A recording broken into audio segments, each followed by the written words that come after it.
Hello there, Foothills. Wanted to give you an update on our church and our gathering and questions that come up and just what's going to be on our agenda here the next couple of months. And so we often hear, how long are we going to be meeting outside? And why are we requiring masks for people outside their cars? And when are we going to be able to get together? Kind of like the good old days, whether that's life groups or kids or student ministry. And so let me just address each of those and hopefully give you some details that you're looking for.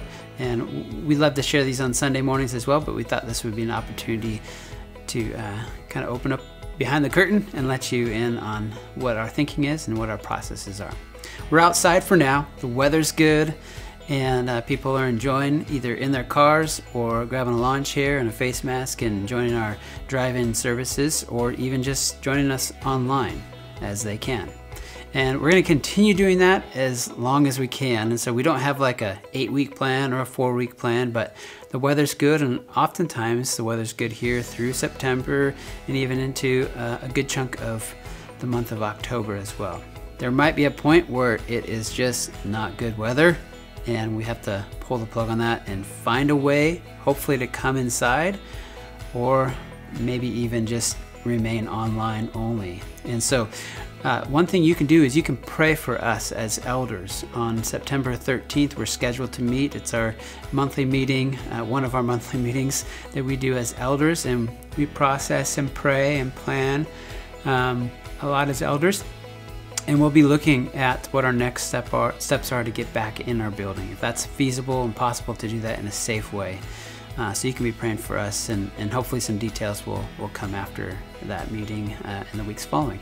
And also the question of why do we require masks outside of our vehicles? And that's actually a very common practice. Surprisingly, some of you probably think that's just over the top, but I've been in different situations where that's required, or I've read about situations where that's required. Multnomah Falls was closed for months, just opened back up recently, and they're requiring all guests to wear masks. And my kids are looking at sports and what's available this fall, and one of the leagues that one of our kids was looking at playing in requires all of its visitors, even though it's an outdoor soccer field, all of its visitors to wear masks. And it's not that we look to those people to provide us how to manage our outdoor services here, but what we're doing is we want to be a place where people feel safe and welcome to come.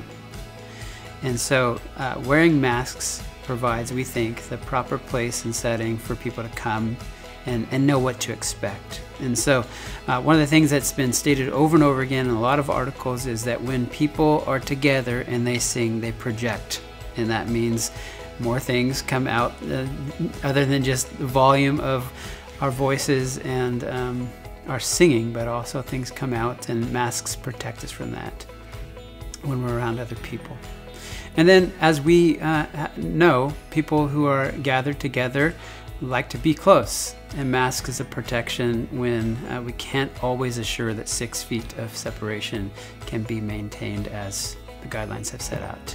And then if people are outside the car, but they're interacting with people in their cars, and yet people in their cars didn't come there maybe to interact with people, it provides just an extra measure of precaution and safety there. Now, you're probably like me, and you're tired of masks. You're probably like me, and you're tired of all the social distancing and everything else. You're just tired of this whole thing. I'm there with you. Every one of our elders is with you. Every one of our staff people are with you. We're doing the best we can. We're praying. We're seeking guidance from God and wisdom. Right now, this is what we think is best for our church body, to serve each other and to serve our community. As our mission is to glorify God, to make disciples, and to reflect His love, we think this is one of those things that reflects God's love as we maybe lay down some rights and look to serve one another by putting on a mask. And then the last thing I wanted to mention was, what about getting back together? Maybe not if it's on Sunday mornings and those gatherings, those bigger gatherings. What about life groups? What about kids and youth, student ministries? And you might have heard that life groups are going to be launching. We're coming out with our catalog this Sunday, September 6th. And so you're going to be able to sign up for those groups. And those groups, a lot of them are meeting at home. Some of them are virtual. A lot of them are meeting in homes, and you'll be able to interact with people in some kind of comforting and familiar ways that you may not have had a chance to do recently. And our kids ministry team and our youth, Pastor Jeff Weil, they're both working on how do we gather in our building in safe ways. And so in the next couple of weeks, we'll hopefully be able to provide our church body with the details on how we're doing that. Now, there's lots of regulations. There's lots of details on how we can do that. We searched through all those articles and recommendations and guidelines that the government is laying out for us, and even those aren't always clear, as you may have struggled with some of those yourself. And so there's not a perfect sheet for us to follow when it comes to our classrooms, our building, whether we're indoors or outdoors, or whether we're in pods, whether there's three different ministries going on in our building or just one. It's a very complicated process. We've been in contact with Faith Liaison with the government, the governor's office, and so it's a lot of work. and then we have to have the right people in place to be able to serve the kids and the youth in those ministries. And so we're working on it. It's not going as quick as we would like, or as we would be able to normally do in past fall seasons as we kick off those ministries. But we're working at it. And so you can be praying for us in that as well, as we try to figure out how to do that safely, how to follow the guidelines, and how to do it so that we can encourage young girls and boys, young teenagers in their faith as they can grow in their maturity in Christ's likeness. And so there's a few updates for you. I hope that encourages you to know we're working hard, just like you guys are adjusting to things shifting each and every day. We're doing that as well as a staff, and to be on this journey together certainly is better than being on it alone, isn't it?